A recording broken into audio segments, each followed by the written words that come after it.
podcasting live from the USRowing Convention. I'm the producer of Ready Row USA. We are part of the Rowing Chat podcast network. We have several podcasts internationally, and we hope that you will go and download or subscribe at rowing.chat. All the podcasts are listed there, and we love to hear from listeners. We love new ideas, and you can get more information in our show notes, where you can find all the links for this podcast and others.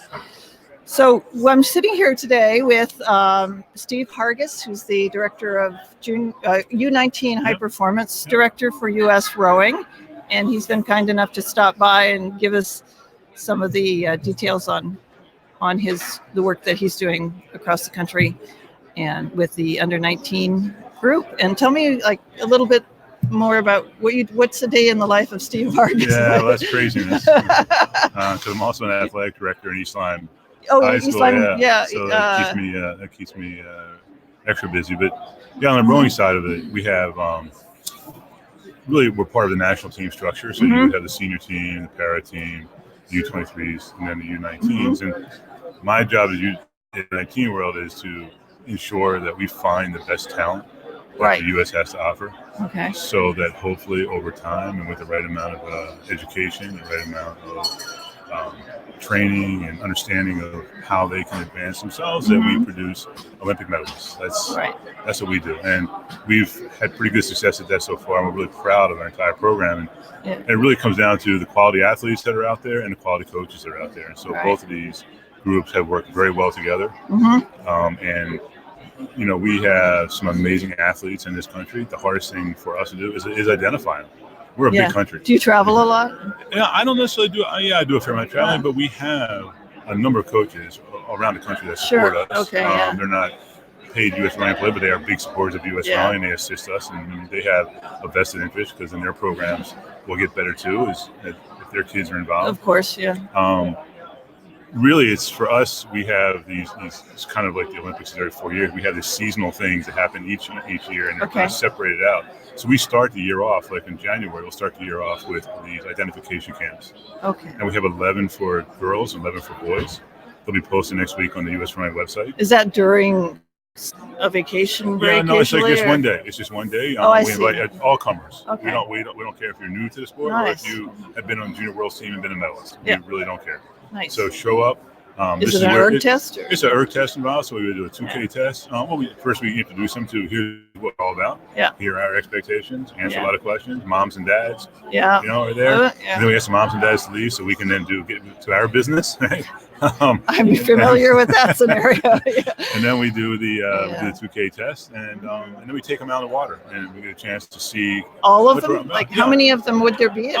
We average between 40 and 60 at each ID camp. Okay. And how many of the camps are there around? We do 11 boys and 11 girls. Oh, okay. And we pick them with our highest populations almost for rowing. Like we'd be one in Princeton, there'd be one in Boston, there'd be one down in Florida. It's locations. Los Angeles. NorCal, Los Angeles, Seattle. Midwest, we go to Cleveland. Right. So Chicago. So the whole idea is for us to get exposure to across the country, that we're out here looking for an all call for talent. And from that point, then we have our kind of going forward database. It's not we don't already know about these kids because of the other activities that we do, but that's usually the model. And then that group, we will tell those folks, and obviously other than the ID camps, kids are involved in other sports, kids are not, excuse me, there's kids out there that don't know us because they haven't rowed yet. So when we start sending out invitations to come to one of our camps for the summer, it's kind of a rolling admission. So that's our first data set that we get from the 11 camps, each one. Then we have coaches who tell us. Then there's erg contests going on around the country. Those. And you have a way to kind of process all that data. Yeah, each team has very similar. The world of Google Docs is fascinating. I know. I'm glad to hear you use them. Yeah, so our databases are very extensive. Yeah. And our coaches, we upgrade them all the time. We have applications that kids go into online. Yeah. And keep it updated for us. How would we know that their score got better each week? So they keep updating. So they're responsible for doing that. Yeah, that's a good thing. Yeah. And it works out great. So what do you do like for kids that like might not be able to travel to an ID camp, or I mean, can they just really say, regional. "Hey, I'm out here. I want to." Well, a lot of them will travel actually extensively because maybe they missed ID camp because of things going on at school or home or whatever. But the regions are pretty well defined. Like 11 ID camps really do a pretty thorough job of covering the large majority. Yeah. If others can't, then we'll see them at races and we'll track them that way. So fill out the application online, and then we'll track you.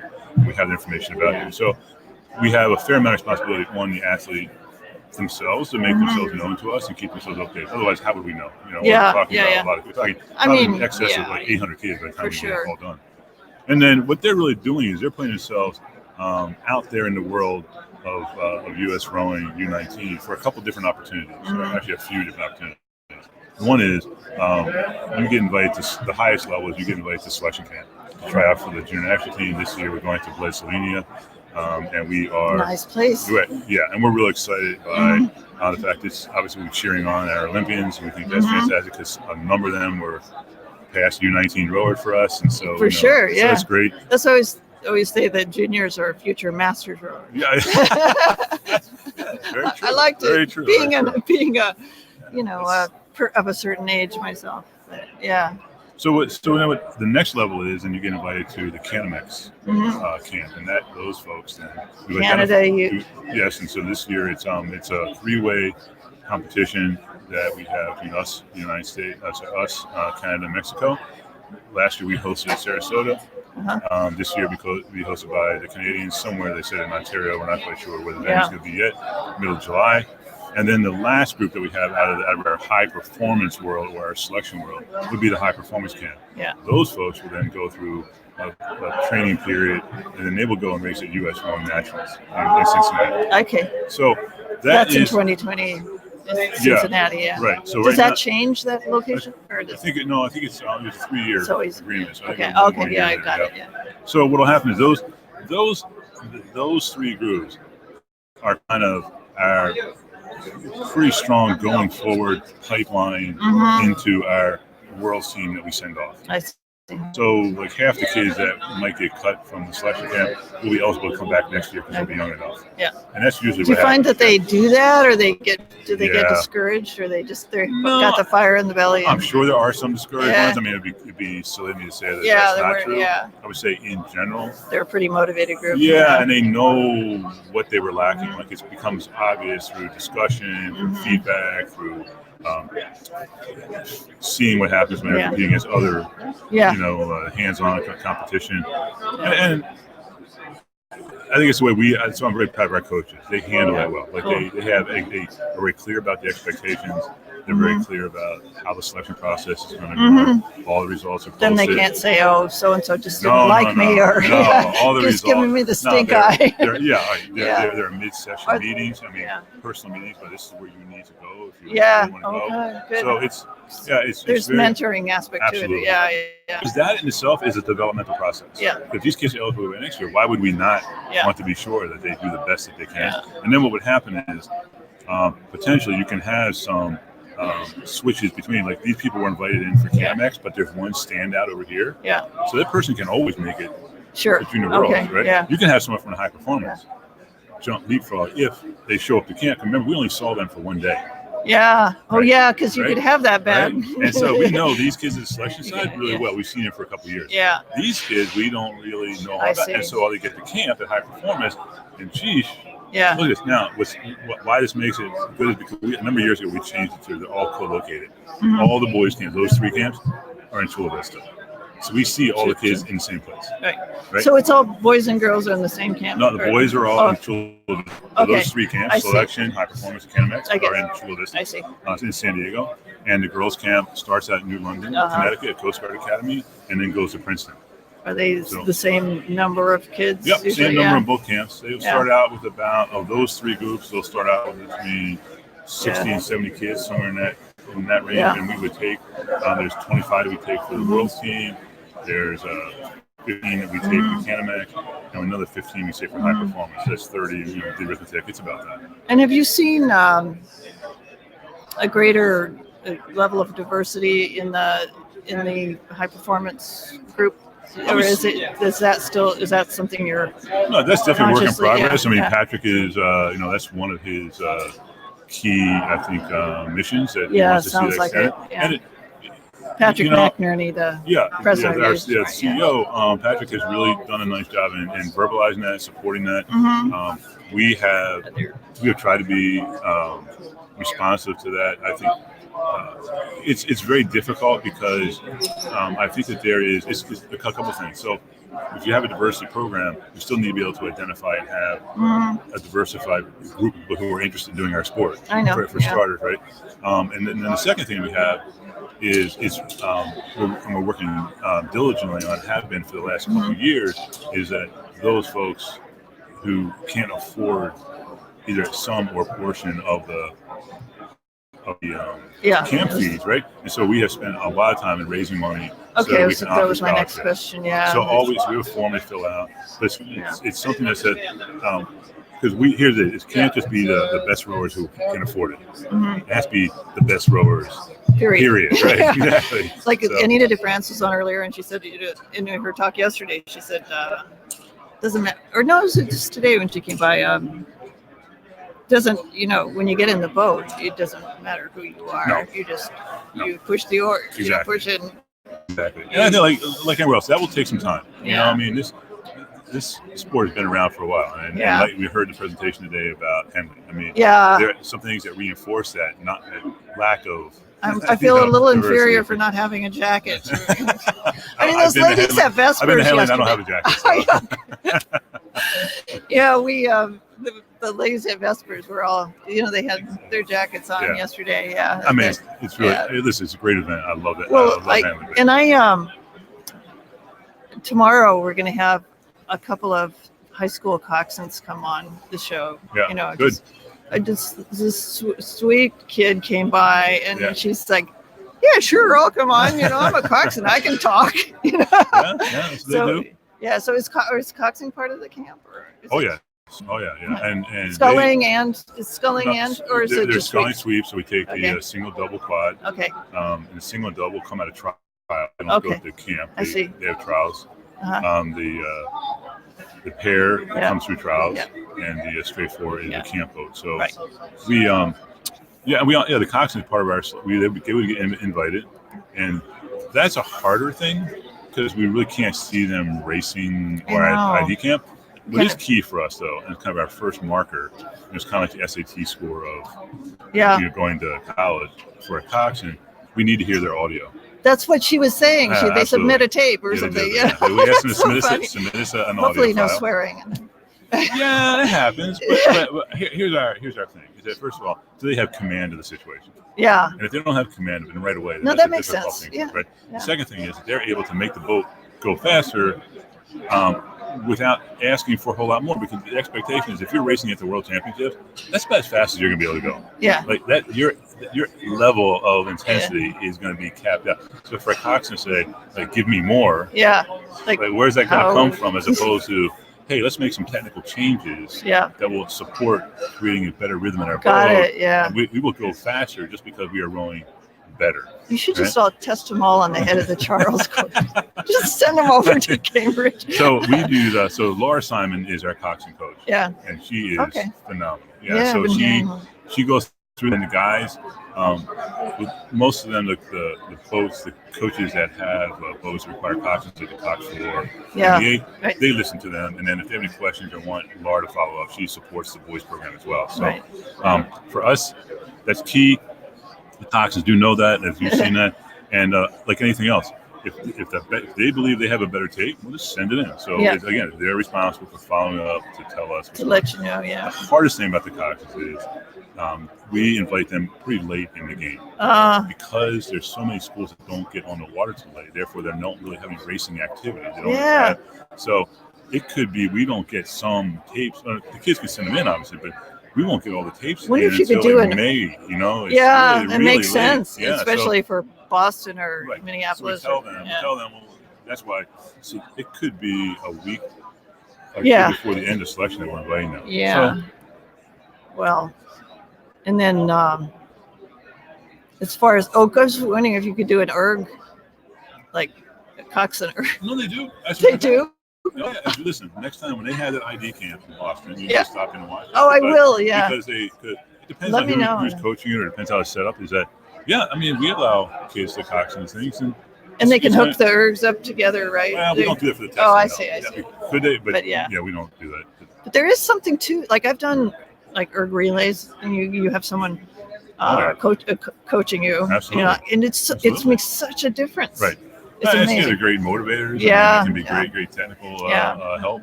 Right. And I guess the thing we're the most proud of right now, and we're really trying to get onto the marketplace, is our new ODP Olympic Development Program. Okay. And that's new this year. That started. We got that permission from USOC in January. All right.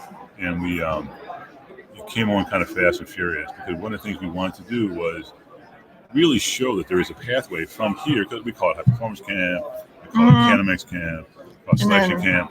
There's nothing to that says, well, where am I going in the sport? The transition to the Olympic Development Program is a pathway. I mean, it's obvious. We want that pathway to be to potential Olympic, goals or aspirations. So we start them in this ODP program. It's mostly U16, U17. I see. We started them this year. We have a couple different models that we've used. So you start them earlier because you exactly work on the skills. Exactly. So we have these ODP camps, and now we're taking advantage of our USRowing's regional distribution. So what we do is we have 12 camps, 6 boys, 6 girls. They're usually between 30 and 40 athletes in each one.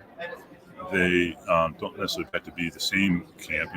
They're typically in separate locations in each region. And then we have our own ODP regatta. At the end of the 3 weeks, they come for the 4th week to Sarasota.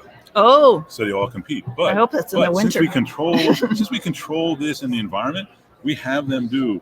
There are nutritional talks, and there are strength training, and there is things to talk about stress, and so all these things. And a curriculum. Well, you have kids that are also applying to college. Exactly. It's like that's a full-time job. Exactly. It's like, how do you fit all that in? Yep. Do you have a way to deal with like stress and mental health? Oh no, we do have folks come in and those sort of education opportunities that we provide for the kids is valuable. Yeah. What was really interesting though, so this group did not go to the US Rowing Nationals because they really. It didn't really fit and didn't flow as well, but we created our own regatta. So, for example, there's let's say that we're going to run one of the events we have is a U17 boys novice single, and our definition of novice is you did not row sculling until you got to camp. So you started 3 weeks ago. Everybody out there is 1 week to 3 weeks ago. Oh yeah, and then now all of a sudden they're willing to risk. Something because the reward is, man, this is just a lot of fun, and I get a chance to race against guys. Now, if they went to like U.S. Nationals, for example, they'd be racing in their age group, not their ability group, and it probably wouldn't end very well, Yeah, so. And do you find that there's more interest in sculling now? Oh well, I don't know if there's more. I think we just it's not really interest as much as capabilities. So many clubs don't have the equipment for it. I mean, that's different. Like Jim Dietz was saying, in Europe, they start more with sculling, right? Yeah. It's the structure is kind of opposite of that. I mean, so they come along, but for us to set that stage, and in each one of these, in the race, everybody has to race at least one race and sweep and one race sculling. Yeah. Oh, that's good. Yeah. So by owning that race. Yeah. So that's our Olympic Development Program for the summer. We also have Olympic Development Program camps that we run. We call them mini camps. We ran 4 of them in 4 different regions over in September, October. So that was for U17 again, some U16s, and they come in on a Thursday, Friday, Saturday, Sunday, and it's a refresher for some. It's really personalized. Like if you guys haven't done sculling, but you want to do sculling, that's what they spend time on. Wow. Some have been to the camp over the summer, but want to work on advancing themselves and skills. Everyone gets a report card. Right? Things they need to work on. So that was our other step for ODP. And then the last thing that we have, which is we do to expand the ODP, is we just got finished the weekend before Thanksgiving, where we had the Youth Regional Challenge, which we started three years ago. This is our 3rd annual. And then this was 386 kids and 58 coaches. Where is that? That's in Sarasota. Oh, so you have to go down there. Yeah, so that was the weekend before. So what happens is we say, hey, everybody out there, they have to apply online. Yeah. So they go to the USRowing website, they apply online.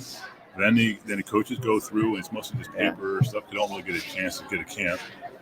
The kids all get accepted by and get invited to be on their regional team. So they're going against other regions now. Oh, which is really they fun. might not know the people, but they're in from the region. So what happens is if they have been and they get selected, then what happens is they all travel. So we have we have approximately 40 per camp. And they all show up in Sarasota, and then they train together. They haven't even some have got some pre-training in, but most of it's when they show up, Thursday, Friday they train, Saturday, Sunday they race. And again, there we tell them what progression they have to be in. Like if you're a sweep rower going to do this, then they row pair 4-8. Yeah. And they have to row one has to be, and then they also have pair to row is a wicked event. hard. Oh yeah. Oh. Actually, the one event which is kind of interesting that we came up with, and the coaches it allows us to look at more and more skill sets that these kids have. So one of the races was pairs, but the people who were racing it were only scullers. So they came from program only scullers, and they by their race day on Saturday or Sunday, they were paired up together by the coach. Really well. Yeah, I'm sure. They did really well. Yeah. Because I think it's a good our group of coaches are so focused on making sure these are positive experiences. Now, it might be difficult rowing. They may have finished back in the pack, but that's learning to compete. Like that's the age group they're at. You know, so as far as developmentally correct, it is. But it just happens to be unlucky that they're probably not as bad as masters because I know row starboard or I don't we always love it. We always love it. It's like we always tell them, listen, and it's all part of that though. Be more versatile. Camp. Yeah. I tell you, like if you want to help yourself, then learn how to scull, be proficient in sculling, row both sides. Yeah. You've tripled your chances. To make a team. I mean, that's huge. Yeah. Because I've started out sculling and then I did some sweeps, but I don't care which side I go on, But you hear all these people, I do port. I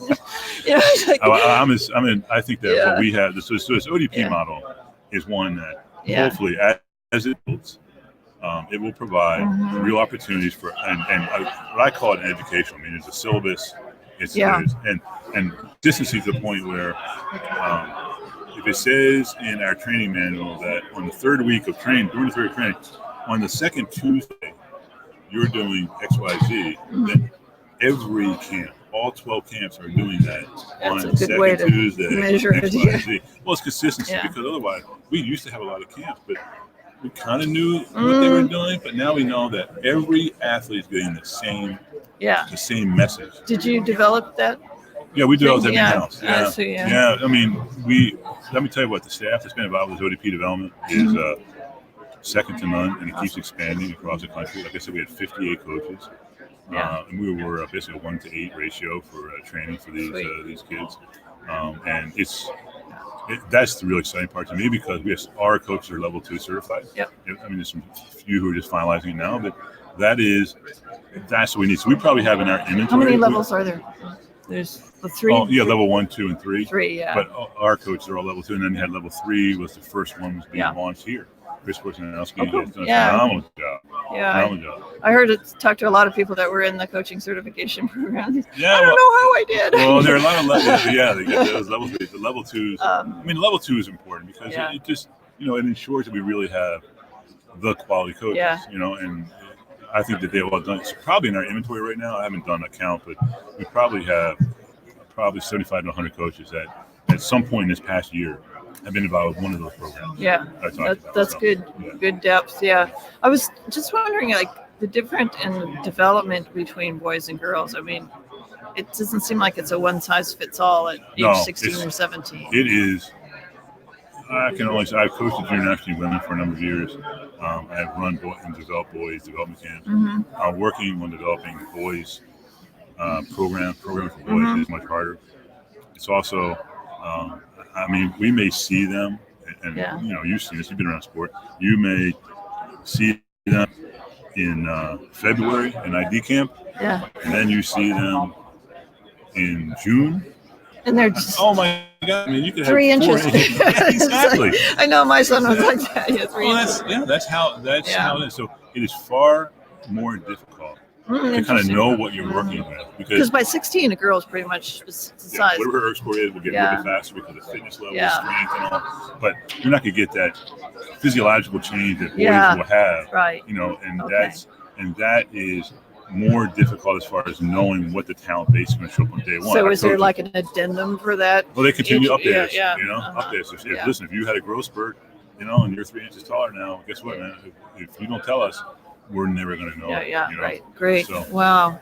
Well, is there anything else you'd like to tell us about, or any big plans for the coming year besides? No, I think that right now are we want to be sure that people understand what our ODP program is all about.